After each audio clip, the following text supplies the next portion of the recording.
You're welcome back to Risk Check Podcast, episode 40 deuce. 42, baby. If you're joining us sonically, in the words of Rashawn Smith, you will hear that things are very different. Yes. My name is Ben. And I'm Rashawn. And I'm hosting the show today. Yes. We are perilous. Our fearless leader, Yes. Father Dash, Father Dash. is not around. I don't know what happened to him. Yeah, he's a little under the weather, but trusted us to hold down the show. So Yeah, we got the 4 for you. yes. So yeah, that's really it for that. Intro's over. Rashawn, what are you wearing? Honorary wrist check. I'm actually repeating the watch. Again? Yes. Not the first time? Not the first time. Not the second time? Not the second time. This is probably the third time. But I felt like I didn't want to put a new watch on until Perry was with us again. So That's an excuse. I'm just saying. I've got some things on ice, but I felt like I wanted to wear this piece here. I'm actually wearing the Tudor Pelagos FXD. Mm-hmm. This watch to me is very special. Of course, They all are. you guys know all my timepieces are special. But if you guys follow my watch collection, I don't own many modern watches. This is one of the few modern watches that I own. And if it were to be any modern watch, because I am such a Rolex fanboy, it would be a Tudor. Okay. I mean, checks all the boxes, traditional dive watch, bi-directional bezel, obviously for timing, no date window. So if I were to get a Submariner again, it would be a no date sub.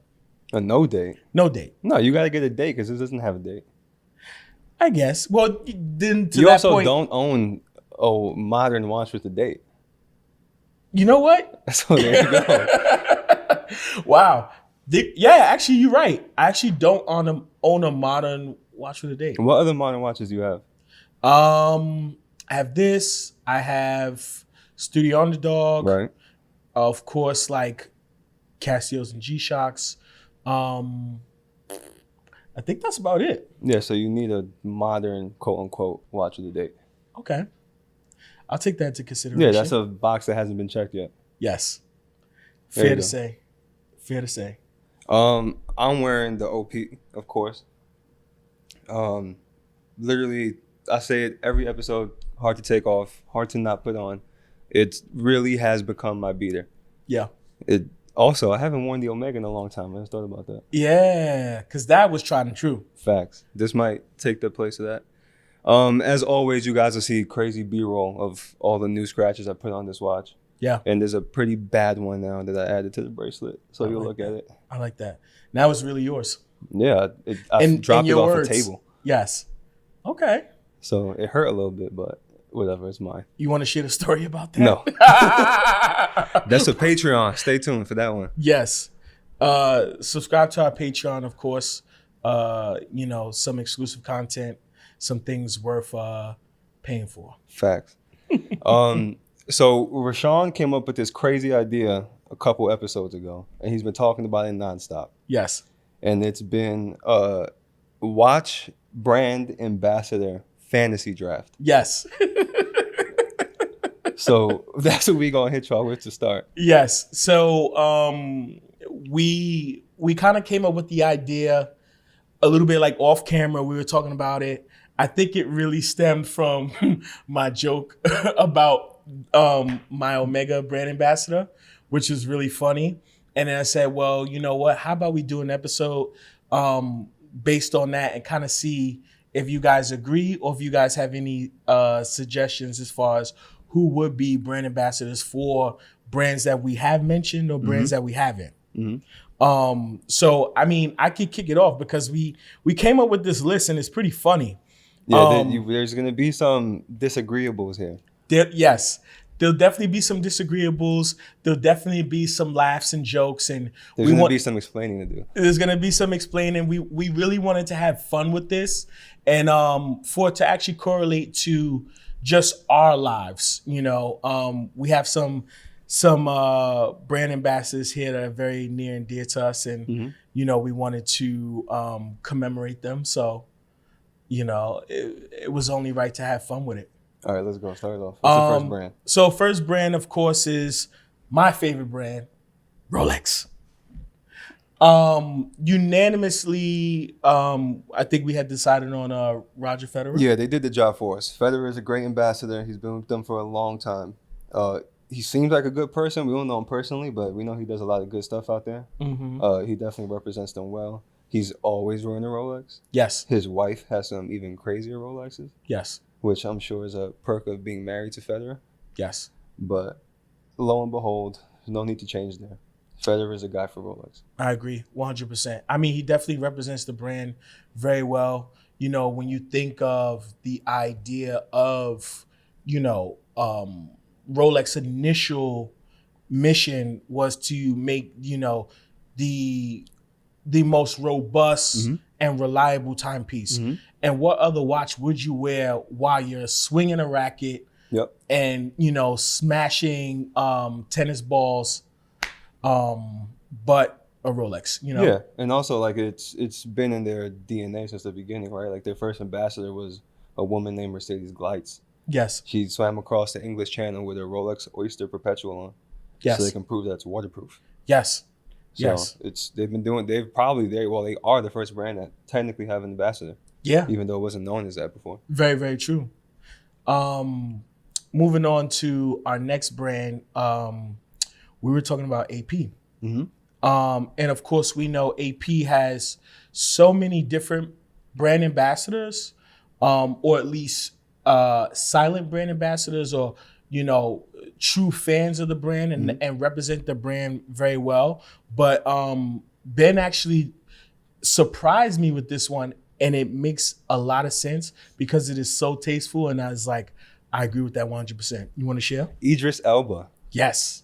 Tall, handsome black man in a suit with an AP on. Yes. And you know he wear one covered in diamonds. It's a flex all day. All day. Imagine him DJing with one of those rainbow APs on. Exactly. Imagine him showing up to the red carpet with a different rainbow AP on. Exactly. And then showing up to DJ in the after party with a different rainbow AP on. Yeah. It's a no-brainer there. No-brainer. I mean, fingers crossed that he is the... if he's the next Bond? Yes. Woo. That would be amazing. That would be really, really cool. And I think it's the perfect segue to our next brand. And so we're laughing because obviously, I had shared on the show before, my personal brand ambassador for Omega would be Jeff Bezos. Yeah, that's the one that needs explaining.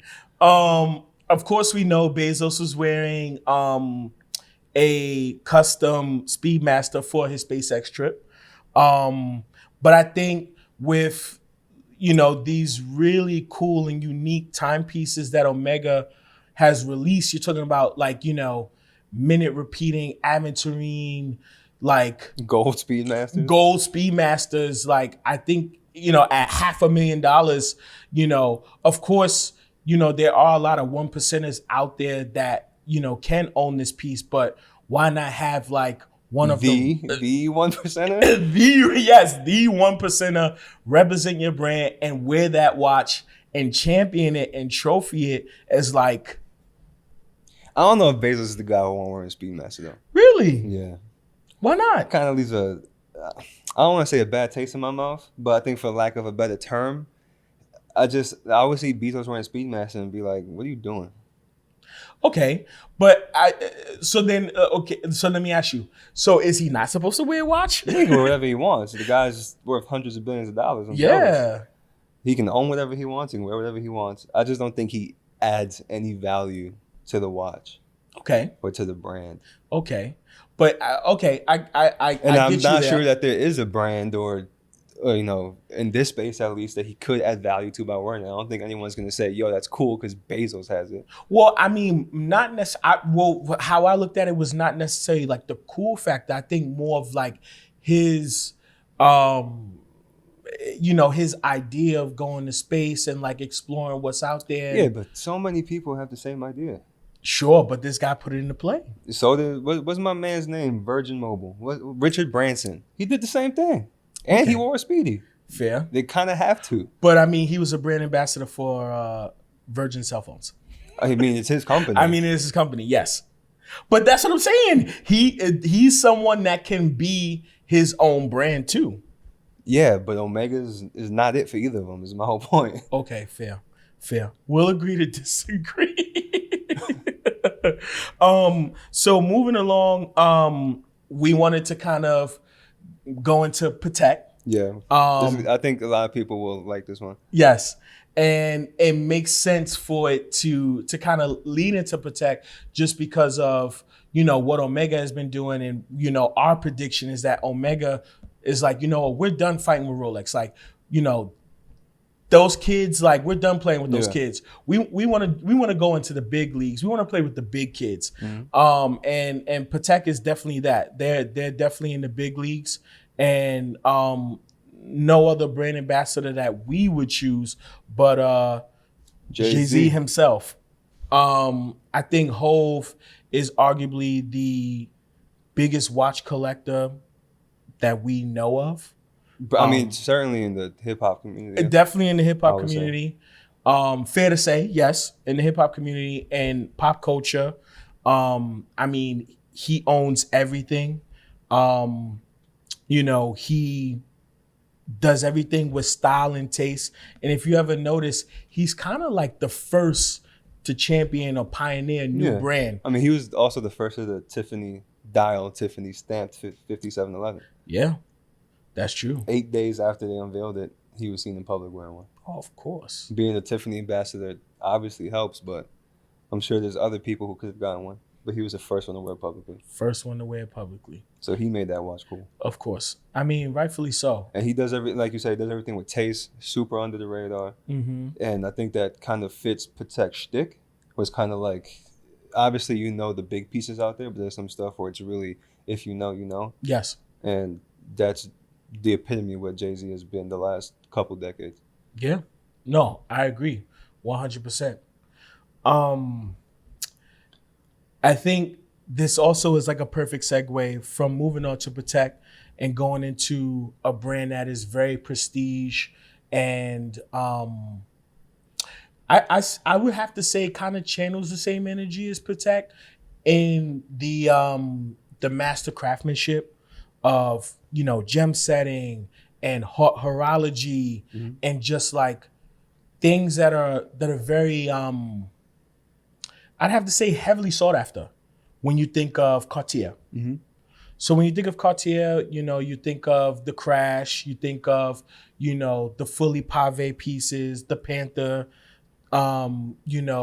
diamond encrusted. Yeah. They do wild stuff. Stuff. The clocks, The Mysterioso wild thing from Watches and Wonders last year. Yes. The crazy Ballon Blue with the diamonds that vibrate. Oh, for sure. So, Cartier, I think is the perfect brand to kind of correlate with someone that we actually unanimously thought about and agreed on. We said the name and then it was like, it just clicked. Angela Bassett. Yep. So what made me think of Angela Bassett for Cartier was Omega's doing this thing with Zoe Kravitz, and it's like the watch that they have her in is either like a solid gold constellation or like a constellation with a red and white strap, and it's like very fun, playful, it's young. And then for Cartier, I thought the opposite. Mm-hmm. Not that it's not young or playful, just that it's a little bit more mature. It comes off as more elegant. Yes. And immediately I thought Angela Bassett. Oh, for sure. I mean, imagine, her on the red carpet, or even if she was wearing in like the Black Panther film, like, Vibranium Santos Dumont. Vibranium Santos Dumont. That would actually be crazy. That would bang. Whoa. Man, you're onto something. I need to get paid some more money. Cut the check, Cartier. Cut the check, Cartier. Yes. But yeah, seeing her on the red carpet with like that new lacquer Dumont that Zach just got. Zach from Time and Tide. Shout out to Zach. And shout out to Minuteman and Carrot and Co. because they hooked them up big time with that. Yes. That would look fire. Shout out to even that burgundy one. Yes. Or the black one? Yes. The black lacquer? Yes. I agree. That has our name all over it. Kind of want one. Oh, for sure. Moving on to our next brand. Before you move on. Okay. I'm going to cut you off for a second. Tell Because you me. mentioned gem setting when you said Patek and Cartier. Yes. So I was talking to our friend Maxime. Maxime's a friend of the podcast. He's a tattoo artist. Very well-known tattoo artist. And he loves watches just like we do. And I've known him for some time now. And he listened to the last podcast episode and he said that he wanted to share 2 thoughts. So I told him I would talk. I promised him I would mention it on the next show. Okay. And he said, Patek just took shares of Selenitro SA. He said that we should look into them. Eric, our friend Eric, also mentioned them. So they do gem setting for Hublot, and they're, if I'm not mistaken, they are a stone company. So I'll look it up right now just to make sure I'm not saying anything crazy. Interesting. So let me see if I can find it here. So they do gem setting. They source stones. They have mines. They work with Hublot, and Patek just took ownership of them. Really? Yeah. And then he said we should definitely look into them. And then he said that he came with second thoughts after that. The 5271P, all the new ones that we talked about, right? Yes. The ruby and the sapphires with the blue and the red dials. Yes. He says, why publicize them? Gem set versions already existed off catalog, and the fact that they're suddenly shown publicly like this is intriguing. A bit of a new strategy, in my opinion, after Patek Philippe lagged behind AP, and especially Rolex for a gem set offering. Mm-hmm. What do you think about that? Well, you know what? That's actually a great point. But to what I'm thinking about when you're starting to offer a little bit more from the catalog, or like things that are attainable to the general public. Obviously, we know like that 5271P before would have been application, and like it's still application, but you would have never been able to see it in the wild. Mm-hmm. Yeah, you would. It's just you probably see it. Yes. The room we'd have to be in to see that watch. Exactly. It'd be nuts. Exactly. But I think brands now, I think it's really cool moving into, boutique exclusive, or opening up the catalog a little bit more where like gem setting or a little bit of bespoke or customization is actually offered to value clients versus, your 1% of clients, I'd say. So it says here that Selenitro has 230 employees. They are based in Geneva, and they're the Swiss leader in jewelry creation and gemstone setting in the world of haute horology. Wow. So, yeah, it's worth looking into. It says, if Patek Philippe requires little introduction, Selenitro SA is an institution in the Swiss watch industry, being the most prominent player in gem setting. Yeah. So, yeah, I can only imagine the crazy stuff that they're going to do next with them. Oh, it makes sense too. Like, Patek arguably, or at least like they say that they want to make the most expensive watches in the world. They say that they want to make the most prestige watches in the world. They want to have the best. And, when you compare them to the rest, you'll see that there are brands that kind of follow that path. Right. Patek obviously has pioneered a lot, but they're also in the space where they say, hey, listen, we can't do this all in-house. You know what? We'll actually... Well, that's the thing. Technically... Well, now it's in-house. But that's what I was getting ready to go into. That word in-house is also a little strange. Yes. Okay, we can define that later in a different episode. That's its own topic. But that word in-house is strange. For surface level, in-house, I think, it makes sense. I think the biggest flex was saying like, oh, like you guys are great. We'll buy you.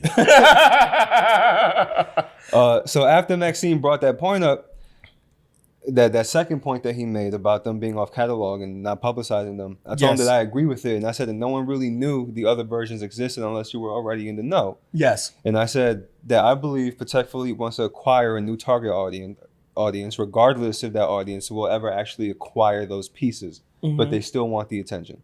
Yes. And he said 100% that those pieces may be harder to get than the other ones, the more popular ones. You know what he's talking about there. Yes, of course. But the fact that they're now advertising them plus releasing a rainbow piece seems like a direct attempt to position themselves in the space where AP and Rolex is, in terms of having an audience and a crowd of people that want gem set Pateks. I agree with that. So that was that. No, I agree. I think that's really cool. You know, like we were saying, you know, Patek is the greatest to do it. You know, I think that they arguably can be the greatest of all time in watchmaking. So it makes sense that they would want to step into that true GOAT status. Like, you know, when you think of the arguments of who's the best to do it, you know, when, you know, let's say, for example, Jay-Z, when he had that line of who's the best MC, Biggie, Jay-Z, or Nas, you know, there's always that three. There's like that Rushmore of like three. Or when you're talking about watchmaking, you're thinking Rolex, Patek, AP. Well, that's the thing. Well, it's not even Rolex, Patek, AP. It's Patek, AP, Vacheron. When it comes to watchmaking. So when it comes to watchmaking, yes.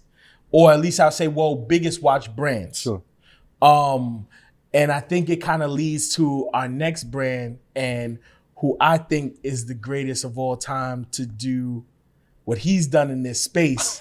And Ben's laughing at me because the next brand we're going to talk about. I don't know where this came from. So when we came up with this, right, I mentioned the brand IWC. And when I mentioned IWC. And the next words were Michael Jordan. Yes.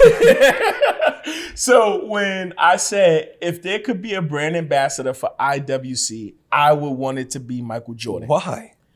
I think IWC is a traditional watch brand, kind of like starting its roots in the States, bringing over the Western influence.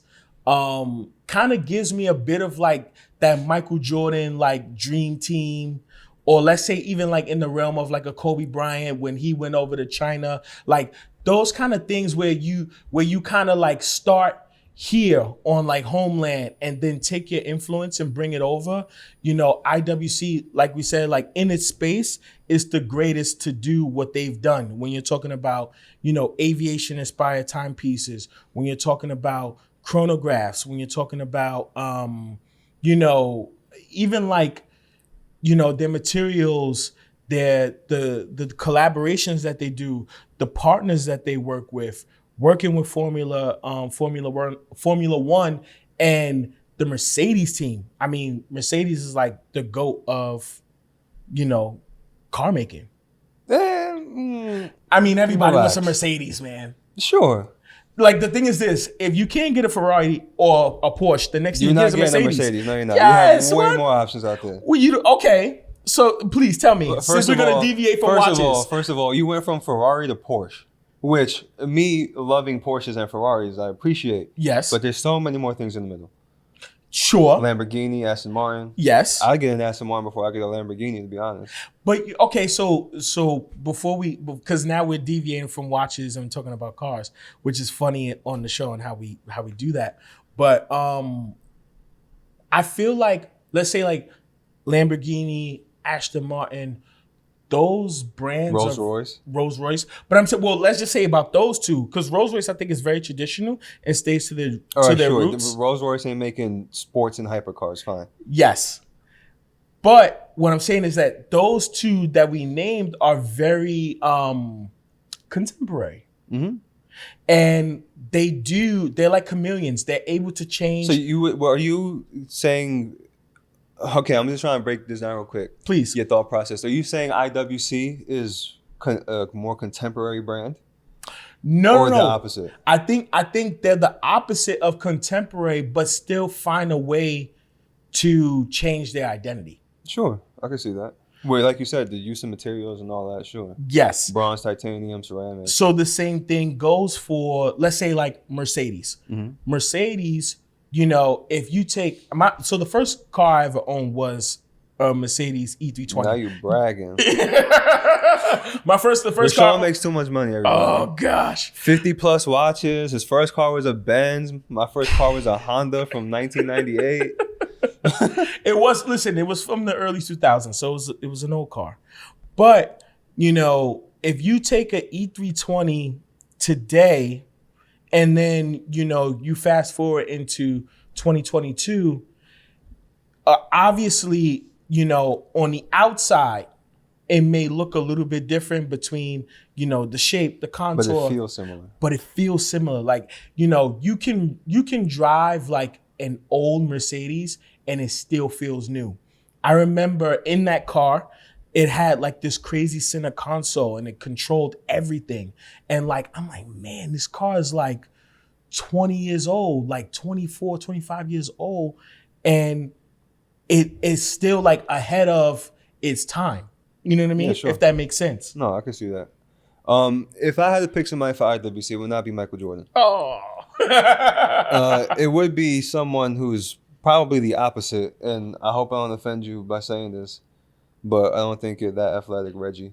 You're more of the creative kind. Our friend Reginald Sylvester, he's an artist. Yes. I think IWC, for what they want to do, what it seems like they want to do, they would want someone on the more creative side, especially with their collaborations. Mm-hmm.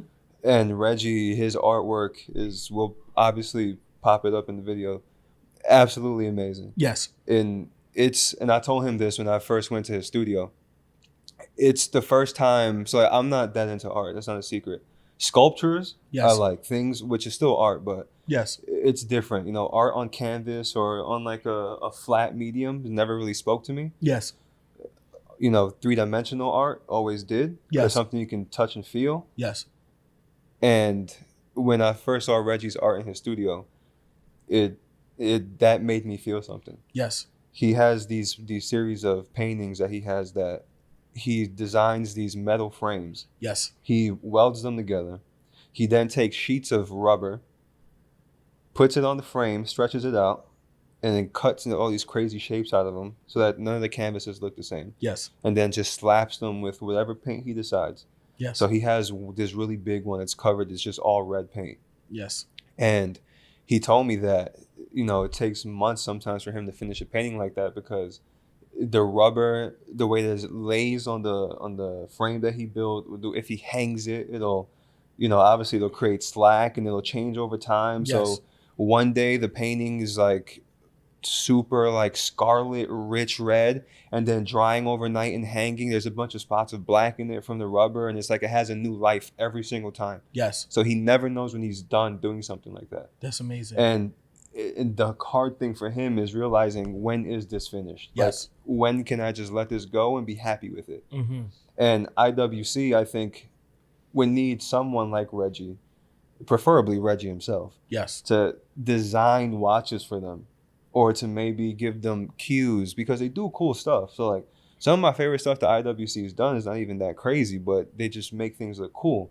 Like the Royal Mace's watch is one of my favorite watches that they've made. Mm-hmm. Old school, military, and they made it look cool again. Yes. And having someone like Reggie come in and take this blank canvas that could be a pilot's chronograph and have such a simple but still very complex take on it, like just slapping a quote-unquote canvas, yes, with red paint, but it changing every single day. Mm-hmm. I feel like bringing that mindset to a watch, that's endless possibilities. Yes. It's kind of like seeing bronze patina. Yes. So you know what? This is what I'm going to do, because I want to give a big shout out to Reggie. I think Reggie's supposed to come on the show and you played us. You went out the night before and caught COVID. I'm mad at you. Don't do that again. Oh man, you out of it. No, but I would like to call Reggie a GOAT. I would like Facts. To, I would He's like selling out shows in London. Yes. He's selling out shows in the Midwest, selling out shows in LA. Yes. Like, he's a beast. I would love to call. He's in several galleries. He's on Artsy. Absolutely. He's the shit. Just look him up. I would like to say that Reggie is a GOAT. So I think it might be fair to say that we can channel Michael Jordan and Reggie and make them like. You know what? Yep, sure. There we go. Done. Yes. Michael, Reggie, Jordan. All right, next one. Moving along. Okay, moving along because we're having too much fun with this. The next brand we were going into would be JLC. Mm-hmm. And I think JLC is the perfect segue because if you think of IWC and basically what they've done in the States, you know, if you look into what JLC has done in like Europe, cult following, it would mirror the same as far as just being a watchmaker's watchmaker. Watchmaker's watch, yep. You know, the design language, staying true, but still being ever changing because they do share ideas and technology. Well, they literally made parts for everyone you can think of. Exactly. Everyone. Exactly. Movements. So I thought IWC would be perfect, and no other than our boy Dr. Strange. Mr. You couldn't say his name, so you just called him Dr. Strange? I just called him Dr. Strange. Benedict Cumberbatch? Yes, Benedict Cumberbatch. There you go. Yes. I think that he is the perfect brand ambassador for JLC because you know, his correlation with the Marvel films. You know, if you think of the first Doctor Strange film, it's all based on time. Mm-hmm. Yeah, it's Time Stone. It's the Time Stone. Him saying, I don't have enough time. Him fighting against time. Him using time to defeat Dormammu. Mm-hmm. I can say Dormammu, but I can't say Cumberbatch. But, you know, him using time as his ally is something very similar to what we do here. You know, we use time as our ally. We look at our watch. We use our watch to kind of project our passions and, you know, sometimes get us paid. Sometimes. He's also like one of the very few people where you could be like, oh, that's a Doctor Strange watch. And people know what it is. And people know what it is. Yes, for sure. That Master Ultra Thin Perpetual Calendar. Fire. Dope. I don't like the silver one. The watch is fire though. Yes. So something that you pointed out was that piece was actually quote unquote the one he wore in the movie is a one of one. It's a one of one, but because they made a special watch with a case back for it. Yes, and they not technically, they did make two of them. Yes, because they have one that's broken in the movie when it gets to the car crash, and then another one once it's fixed. Yes. So only two of them exist out there. He has them both. Yes, they made a case back for it so they can engrave it for the movie, which is super cool. I think, you know, Doctor Strange or Benedict Cumberbatch. Sorry. Sorry, I'm botching your name. But I feel like he's the best brand ambassador for you know, JLC, and like, why not have a movie star, you know, publicizing your time. And he's Doctor Strange. Yes, for sure. Moving on to a brand that we actually like love and appreciate and is timeless when we're talking about time. Yes. Casio G-Shock. Yeah. None other than Mr. Pharrell Williams as the brand ambassador. I think, you know, for everyone that's watching or listening, you know, if you are a part of hip hop culture, pop culture, or anything else, you know, if you're an NERD fan, like, you knew Pharrell was rocking the bust down G-Shock. First man to bust down the G-Shock. First one to bust down the G-Shock. I remember we was all in the mall trying to cop, well, not all in the mall trying to cop fake G-Shocks, but definitely seen some people going to Queen Center Mall. Yes. And buying some fake bust down G-Shocks for a couple $100. Yes. That is very true. And you know what's funny? I was very proud to have owned a a real G-Shock because I knew so many people that had fake ones. Yeah, they was getting them for like $25 in the stands in the mall. Yes, I was gonna say you get them for $25, $30. But the craziest thing was even back then. And then the color used to literally scrape off. It would, yes. It was too. You wore that joint in the summer, but I remember when a G-Shock, you pay, $99, or you'd pay $110. If it was special, you paid $110. Yes. If it was special, you paid $110, or some of them were $199. And I was like, man, $200 on the watch. There's no way I could do it. Now this man got two-tone Rolexes. Yes. How far you've come.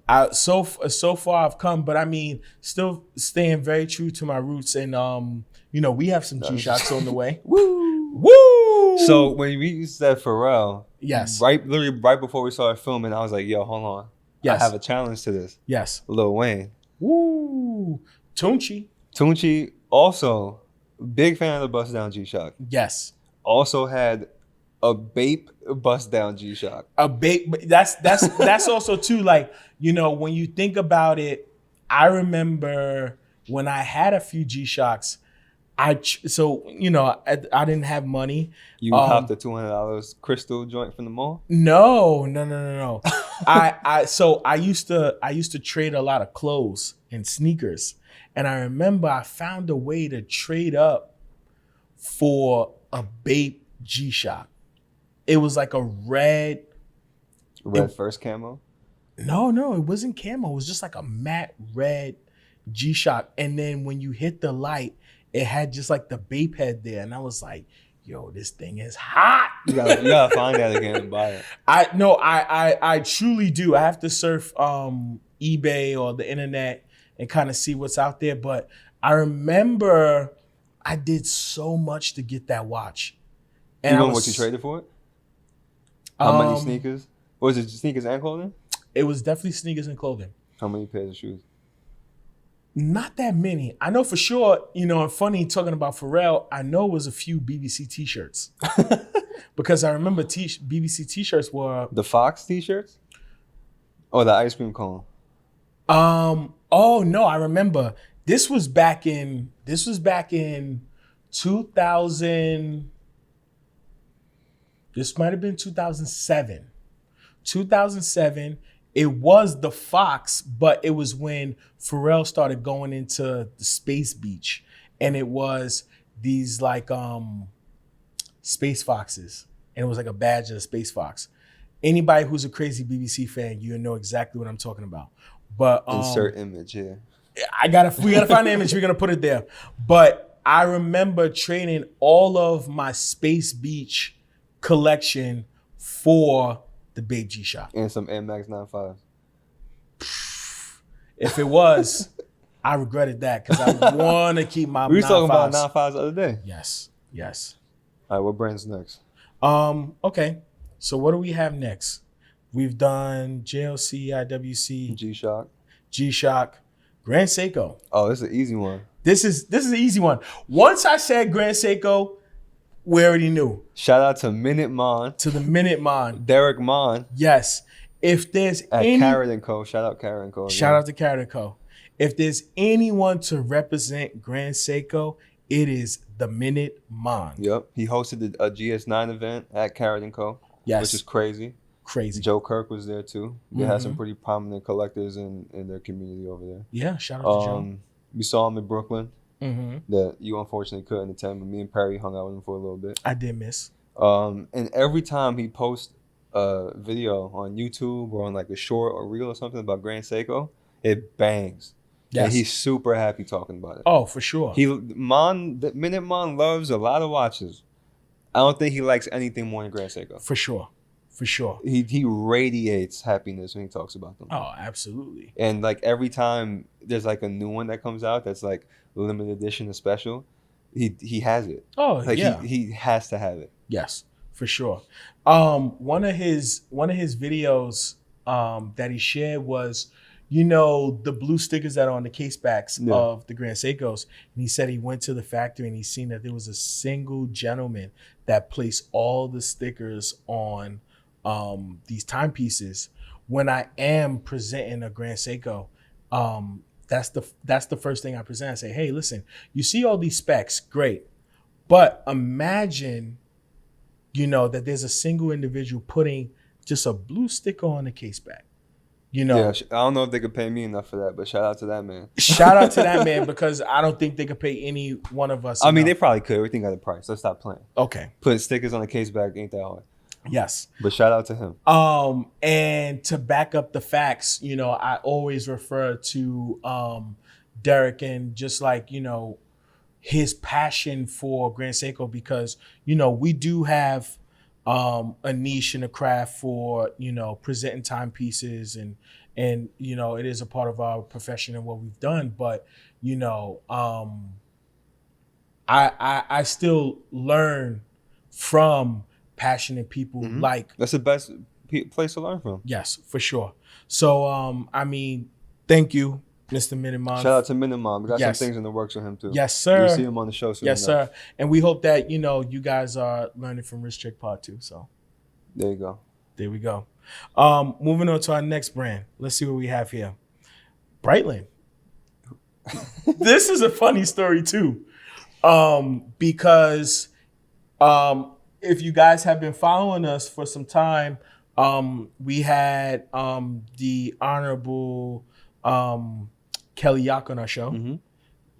Watch legend. She's amazing. Yep. And she shared this funny story with our unanimous brand ambassador, Mr. Andre Iguodala. Iggy himself. Walking into her old jeweler with bust down Breitlings. Yes. And asking them to buying Breitlings by the boatload. It's all he collected at the time. Yes. She said that him and Seinfeld were probably the biggest Breitling collectors at the time. Yes. And he would just want to bust down bezels to Breitlings. Yes. Like massive, like flying saucer bezel Breitlings. Yes. Which, for whatever reason, I could totally see him wearing. Oh, for sure. Definitely in like the early 2000s when you're talking about, the height of his career. Yeah, he just got to Philly. With AI. Yes, of course. Young buck, want to show off a little bit. For sure. You're definitely getting something buzzed down. Yes. Think about like even like AI and KG, yeah, Stephon Marbury. All that influence he had back then. Yes. Remember the huge diamond earrings studs that would just like wear your ears down? Yeah. I mean, that was the time to shine. Big timers, bling bling. Yeah. Lil Wayne, Yeah. Baby, Manny Fresh, all those guys. It makes sense. But it's funny that you bring up Seinfeld because, he would definitely be a perfect brand ambassador for Breitling too. On the flip, you have Iggy in his younger years being totally ignorant. Yes. Bust down everything. And we mean ignorant in the best way possible. Mm-hmm. And at the same time, you had on the flip side, Jerry Seinfeld just buying every Breitling he could get his hands on just out of sheer love and passion for the brand. Oh, for sure. And I think that it's crazy how at the same time you had these two parallels of people who loved the same thing. Yes. And they just wore it, did it differently. I have to say, to give credit to Breitling, I remember the first luxury timepiece that I vintage purchased. Breitling, that Colt? Yes. Yeah, I remember that. Was my first luxury timepiece that I purchased myself. And when I brought the Breitling, I remember I said, man, I got the Breitling, man. They don't know. I'm out here killing it. Like, they don't even know what I'm about to do. I'm about to kill a game. And it was so funny because... No one cared? Oh, man, come on. I mean, nice. the people who knew... Yes. Cared. Yes. The people that knew cared. But I think, my passion and the love that I had for that timepiece was very influential on anyone else. Because there were some folks that was like... But how many people, and again, that Breitling, the Colt you have is small. It's a 30, what? 4. 34? Small. Is it? It's a 34? 34. No, I think it's bigger. It might be a 36. Yeah, maybe. Anyway, it's a smaller watch. Yes. You're a bigger guy. Yes. And you put that watch on, and you always get a compliment on it. Yes. Especially when you put it on that like cream colored strap. Yes. Always which you suggested. Okay, of course. Come on. Pick the best straps. Yes. Bend it out. There you go. There you go. But you always got a compliment on that watch. It's really good. It looks handsome. And it probably work for anyone who just wants to give something like that a chance. Oh, for sure. For sure. So definitely, Breitland's going through a bit of a transition. They've added some new brand ambassadors. They have a lot of brand ambassadors. A lot of brand Too ambassadors. But I think that they'll have their time around again. I mean, some of their stuff you can't find anywhere. Oh, for sure. I mean, think of like, the Ducati that they just released. The Triumph. That sold out in like a second. Sorry, the Triumph. Yes, sorry. The Triumph. The Ducati was the Mustang. The Mustang. The Cobras. Ford, all yes, that. The Shelbys. Even still, think about the Premiers, the Pistachios, the Split Seconds. Those are hot. Yeah, all that of the Split Premiers. Second Chrono, fire. That Salmon Dial annual calendar, fire. Dope. People talk shit about it. I mean, ourselves included, because we know what watch it looks like. Yes. But for the guy that wants something like that, now they can have it at a real affordable price point. Yes. And there's nothing wrong with that. It's still a good watch. For sure. 100%. Yeah. Here on Wrist Check Pod, we don't watch shame. So no. If you love Breitland, we love Breitland too. Facts. Which moves on to our next brand, because we're going from Breitland into like, one of the prestigious watch brands. Is it what I think it is? Yes, it is. FP Journe. And if we could choose any brand ambassador, it would be the man sitting to my left, Mr. Benjamin Goulon. Yup. If anyone at Journe is listening, I need some watches. Yes. I will happily pay for them. Not all of them, because I don't got that much money. But an Elegante I can afford. Yes. A Lena Sport, I could stretch it for that. Yes. Your watches will look better on me than they will anyone else. Please, just let me get one. Yes. Very fair to say. When I think of a brand ambassador, I'm thinking of someone that carries themselves and the brand very well.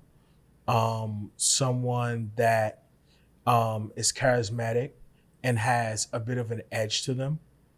And I think when we speak of yourself, when we speak of Ben, he is all of those things.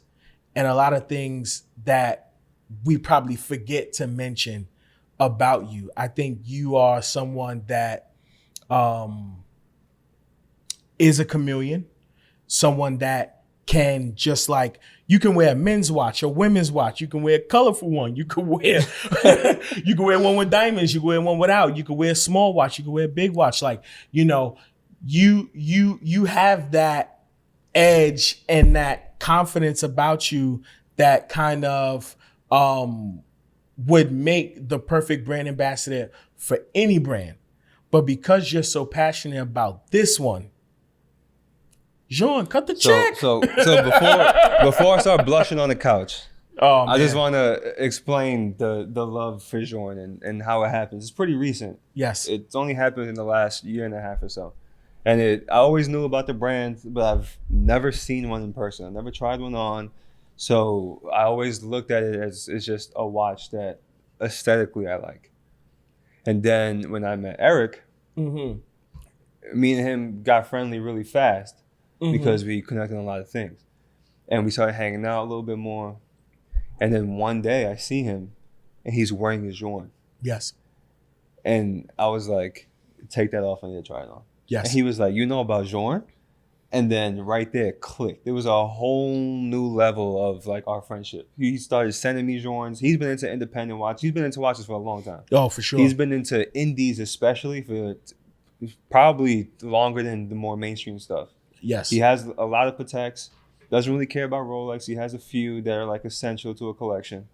But Patek, AP, some RMs are like his thing. And then everything else is like hardcore indies. Nice. Like stuff that cost insane amount of money. They're just simple stuff. Like he likes Akrivia and Rexhep Rexrepi and Oorwork, and that's all stuff that I like. So we clicked on that pretty fast. Yes. When he took that Journe off and I put it on my wrist, it was insane. Yes. It's a salmon dial with a mother of, it's technically two dials.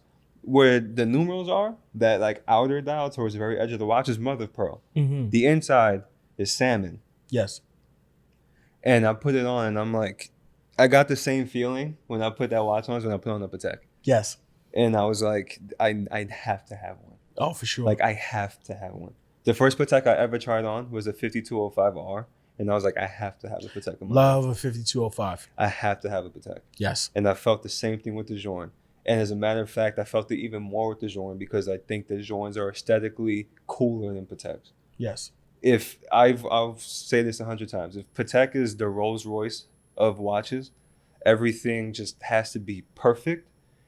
I think what Journe is if you took a perfect Rolls Royce and gave it to like Brabus and told them do whatever you want to it. Yeah. And they just gave you back this extremely cool, very edgy thing. Yes. But everyone would still appreciate it. Doesn't matter what you like, you have to look at a Journe and say, I get it. Yes. I agree. And I think, the word that you use that stuck with me the most is edgy. And I think I used that word to describe you. Very edgy, very different. I feel like obviously FP himself, but whoever else he has up there making watches with him and designing watches, they got a chip on their shoulder. Oh, for sure. They just want to make cool shit. Yes, for sure. But they want to make cool shit and still compete with like the juggernauts of watchmaking. Oh, for sure. And that certainly, Patek is one of them. Oh, absolutely. I mean, just think about, their movements and, in the design language. They make solid gold movements. Who's doing that? Nobody. Exactly. And before that, they were brass. First gen Journes, brass movements. No one would have thought to use that type of material. For sure. He was using tantalum on a watch a decade and a half ago. Yes. I think also too, like I use Journe when I talk about just watchmaking and timepieces in general, understanding how intricate watchmaking can be and what it takes to actually make a watch. Mm-hmm. If you care enough, your production levels are going to be so low that, you wouldn't even understand it. I mean, we're on the street, there's 800 Journes a year. Exactly. So I was going to say sub 1,000 watches annually. And you have other brands that, are in the hundreds of thousands. And then you have a brand like Rolex, which is making over $1 million. Yes. And it's okay for everyone that, isn't as passionate as we are to kind of just say, you know what, I just want the flex. I want this. I want that. I want where I'm going to get recognized. But the real flex is having something like that. Yes. I had this conversation the other day. We all love Rolex. Yes. But again, we kind of tend to beat up on the thing we love the most when it comes to this stuff. Oh, for sure. And I wear my Rolex every single day. If I have to go somewhere nice, yes, I'm not wearing a Rolex. That is very true. I'm probably not going to wear a Rolex. That is very true. Now, if I want to be, cool or whatever, I wear a suit with a Rolex almost every day. Mm-hmm. But if I have to go somewhere nice, it's not your first choice. It's not the first choice. No, for sure. That I agree with 100%. So shout out to you, Ben, for being our brand ambassador for FP Journe. And I think, it's a perfect segue into our next brand, referring to Alanga, and someone that is a really good friend of the pod. Another wrist check alumni. Someone who has built a passion in timepieces, because I remember when you and Danny first met. So the cat's out the bag. Danny would be our brand ambassador for Alanga. Mm-hmm. But I remember when you first met Danny, and I was like, this dude brought a Grand Seiko from you? Yeah. And I was like, because multiple.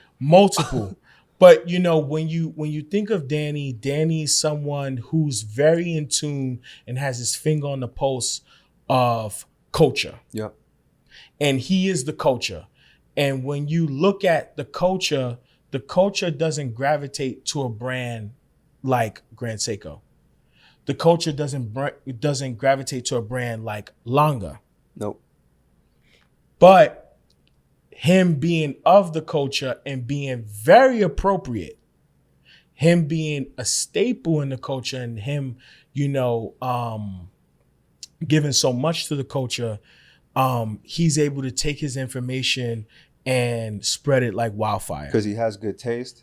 He understands exactly what good taste is. Yes. And having an understanding of the two different things. He has both. Yes. And he's also not afraid to, like, Danny looks a certain way, right? Like, he's told us a story, I don't know how many times. He walked into Lululemon and he bought 20 black pants, 20 blue pants, 20 black t-shirts, 20 white t-shirts, and this is my uniform. Yes. And he dresses like that with all his crazy sneakers, and he wears all these crazy ass watches. Yes. And for the last 6 months or so, at least once a day, he'll send me a Longa. Yes. I know Longa's on his radar. Mm-hmm. There might already be one in his collection. Yes. But the next time we get Danny on the show, I promise you he'll have a Longa. Yes, for sure. Which, kind of brings us to being the perfect brand ambassador. Longa is one of those under the radar but very prestige. Yeah, which is crazy. They have the highest quality control in the watch industry. Yes. They can literally tell you what watchmaker in the factory made a watch by turning it over. Yes. The watchmakers engrave their movements. Yes. So that they know who did what. Which also... They go through QC twice. Yes. Before they hit a retailer. Which, if you think about it, when Danny is, selling sneakers at District 1, or, kind of when you go into a boutique and you actually can meet the owner or can actually see the guy who's built this empire from the ground up, I think speaks volumes to what Longa has done as well. Mm-hmm. You have a connection with the person that actually has handled and has crafted your timepiece. Yep. The same as, Danny annually puts, shoes on people's feet for little to nothing. Have you seen what he's been doing this week on his Instagram? They've been paying people to take shoes home. Really? Yeah. They'll post a pair of shoes on their story, I want to say every couple hours for maybe the last week. Yes. And it's been negative $20. We'll pay you to take this shoe home. That's amazing. Free pair of shoes and some bread. Yes. And as the holidays go on, there's going to be more of that. Which is unheard of, and is why, he thrives, and, it makes sense for what he's given to the community, the same as what Longa is given to, the watch community as well. It's very charitable. Yeah. So, I mean, who other than, Danny Arango to be the brand ambassador for Longa and Zone? A very prestigious brand, like you said. Oh, very prestige. I think this brings us down to our last brand. You got a smile on your face. Yes. Because when I said this brand ambassador, you definitely were 100% with it. Now, we're going to have another one of those Cumberbatch moments. Did I say his name? Yeah, whatever. Yes. We're over it now. We're going to go into Kay Shankin. Oh, Constantine Shankin? Constantine Shankin. Yeah, that's a good ambassador. I don't think he likes watches, though, but seeing him in one would be a flex. Yes. We're going to go with Khabib Nurmagomedov. I'll save you. Don't worry about it. Yes. Make sure he don't hear you, though. He might choke you out. Yeah, he might. I chose Khabib, or we chose Khabib because I thought it was very anti-Conor. Anti-establishment. Yes. Of course, Conor is a watch collector. And he has some crazy timepieces. We know he has the Pateks, he has the Rolexes, he has the RMs. He got the Jacobs. He's got the Jacobs. He's got the erotic watches. He's got the FUs. He's got everything. He's unapologetic. Whereas Khabib is just one of those just silent assassins. And when you think of, well, he's Russian. Yes. With the ties of Russia. Yeah. Khabib can literally kill you with a smile on his face. Yep. There's a fight that he had, and in the audio, he's literally choking somebody out, and he's talking to him the whole time. He's like, just tap out. He's like, just tap out. He's like, you're not gonna get out. Just tap. Just tap. I don't want to hurt you. Just tap. Yes. I find that to be very appropriate for Khabib to be a brand ambassador for a Russian watch brand. Oh yeah. Which is also a flex to have. Yes. Kind of hard to get a Chaikin. Yes. He makes very little watches. Some of them might look simple, very complex to make. Yes. He does it all himself. Yes. And the stuff he does is insane. The Mars time GMT. Yes. A little silly. No one needs a wristwatch that's going to tell you the time on Mars, but you can get one. Yes. He's the only one making it. That's amazing. The smiley face watches. Crazy. My favorite one's the Minion. The Minion is dope. Minion bangs. Minion is dope. We spoke about Chaikin last episode too. Yes. With that Barons collab. Yes. It's hot. I want one. Shout out to Barons as well. Barons, please send the watch. Yes. I mean, when you think of a brand like Chaikin as well, it's like very similar to Lange. They are the prestige of their region. So, sure. When you think of Patek, you think of Geneva. When you think of Lange, you're thinking of Germany and like the prestige and like everything that comes out of, Germany and things like that. And then when you think of Chaikin, it's Russia. Mm-hmm. I feel like everyone has a bit of that prestige in their region. And you look to someone to kind of like stamp the flag or like place the goalpost. Yeah, I mean, Chaikin's putting on for Russia for sure. Oh, absolutely. Absolutely. Also, too, I love what they did with their initiatives, during the times of turmoil. They're like, hey, we are from here, but we do support what is right and what's, and humanity and et cetera. And obviously not to get into politics and get too political, but, watches are very monetary and you don't need them. And you can no one really needs these. You can simply just make watches and keep your mouth shut. The same as like, shut up and dribble. But, when you put forth the your influence mm-hmm. and you use your platform to kind of speak on right and wrong and what humanity needs, speaks volumes, because we come from an era of cancel culture. Yeah. You can be canceled from just, saying the right or the wrong things, but, being unapologetic, like, Chaikin and saying, hey, like, we stand behind what we believe to be right, kind of speaks to our brand ambassador, Mr. Khabib. Yeah, he doesn't take shit from anybody. That's no, sure. Exactly. My favorite Chaikin watch too is something a lot of people might not even know about. But it's called the Cinema. It literally, there's a pusher on the bottom of the watch. Mm-hmm. It's a rectangular watch too. There's a pusher on it, and a little window. It plays a movie. No way. Yeah, it's like horses running. It's a scenic thing. I love that. It's crazy. That's dope. Yeah, we'll pop that in here too. It's kind of wild. People have definitely seen like the Joker and the Minions. Yes. Then the Mars Time GMT got a lot of press around it when it was a thing because it looked so crazy. Yes. But the Cinema it kind of went under the radar because it's probably his most normal looking thing, which says a lot once you see the watch. But it's just nutty how it works. Oh, that's really cool. I didn't know. I didn't even know that was a thing. Yeah. Makes a lot of sense. Is that all the brands? That is all the brands. No, we didn't talk about Tell RM. Me. Oh, see, you threw one out there. Richard Mille. Meek Millie. Not Meek Mill. He's flipping them. No, he's no good. He's bad for business. He got a line about flipping Richard Mills. He can't be the ambassador. No, he can't be the brand ambassador. He sells watches. Meek Mill is your local gray market dealer for RM in Philly. He might be. Oh shoot, man. I'm tired of seeing Formula One guys and athletes and Richard Mills. Yes. I'm tired of it. Yes. I like I mean, R.I.P., but I want to see like Stephen Hawking and a Richard Mille. Yes. Like that's someone who would appreciate it. Oh, the crazy tech and materials. Yes. Neil deGrasse Tyson.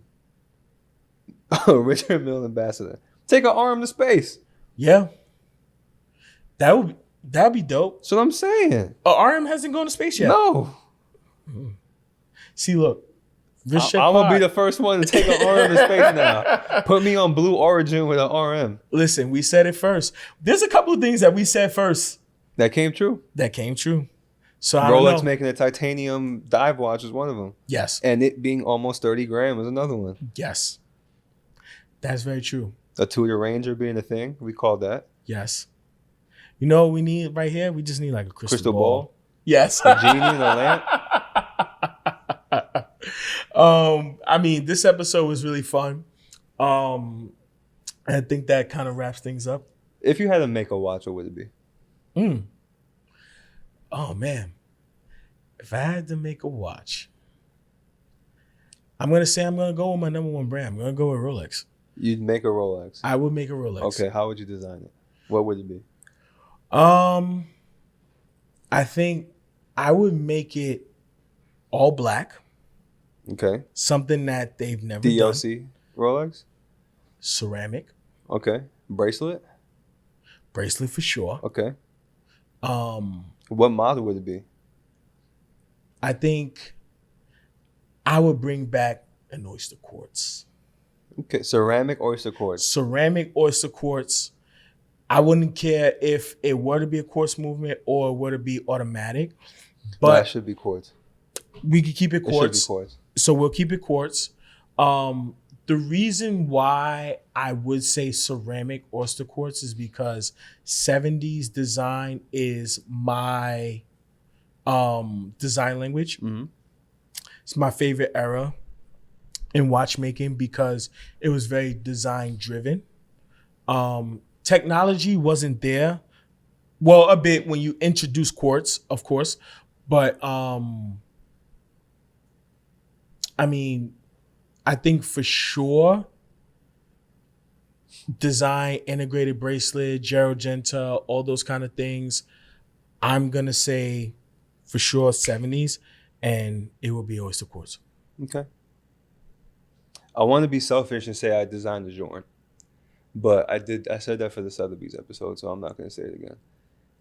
What I would want is a wrist check podcast G-Shock. Woo! And we got to make 4 of them because our producer just stepped back in the room, so we can't leave them out. Yes. So it'd be 4 different watches. You can, 5, fine. We'll do 5. We'll do 5. Yes. So we'll do 5 G-Shocks. Mine, if I was to pick one, I'm going to go with this style because I never owned one growing up. I want a Frogman for myself. Ooh, yeah. And if I did it, I think I would go with like, you know how you have that G-Shock like that frosted blue case? Mm-hmm. I want like a frosted green, but like super dark. Like super, super dark. That'd be cool. I remember the first Frogman I fell in love with was just an olive green Frogman with black buttons. So I would kind of remake that in my own image. So I would do a frosted green. The buttons, though, I would have them be like clear. Okay. Or steel. Just do steel. Yeah. And then it would be on a Velcro strap, how the Huff 2100 is. Yes. And it would just be black Velcro with like really crazy iridescent stitching that you can't really see until it hits certain lights. Yeah. So it's like stealthy, but not stealthy. Doesn't know what it wants to be. Mm-hmm. Can't blend in. Doesn't know what it wants. But you put it on and it works. Yes. For Perry, if I had designed his, I'd go all orange for him. Yes. And if I had to pick a style of watch, I think I would do one of the full metals in orange. Yeah. But not just like, not a weird orange, like a brassy, bronzy kind of orange. Yes. And then when you press the light, it says Father Dash. Father Dash. You know what's funny? If I can chime in on designing a G-Shock, I think I would love to do that traditional, and I don't know the reference, but you know the reference, the OG reference. Yeah. It's like the frosted blue one you have. Yes. Yeah. Just like the frosted blue. I do a tricolor because of course, like that's the tricolor is our logo. I do like a tan or like a beige or like a khaki kind of like brownish. I wanted, if for lighting, I would do what Banford did on theirs. They're not the first to do it, but I think they did it the best. Tell me. Where it's like reverse. It's like the screen's black. The display is black. Yes. And then when you press the light, it comes on. That'd Instead be of dope. just like the numerals being black. That's dope. That's dope. But if you did like khaki case, some color, some like orange interchangeable straps, black, whatever, like different I would say two different color straps because we've done that before. Well, think about the Rubik's Cube joint. Yes. You could change the case. You go from black to white. There you go. That'd be hard. That would be hard. That's what we should do. I know G-Shock got a platform out there. We can find a watch. Yes. And you could just swap cases. Really? So it's just one package. Let's do it. G-Shock, cut the check. Consultant fee. Yes, please. I think that does it for episode 40. Deuce.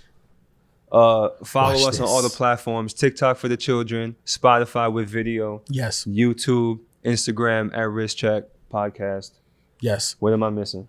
Patreon. Please subscribe. There's going to be more stuff coming on there. Our website's going to be up very soon. We got our first story going up this week. Yes, sir. I'm not going to give you a hint as to what it is, but it might be in Oris. Woo! So with that being said, deuces. Thank you for listening.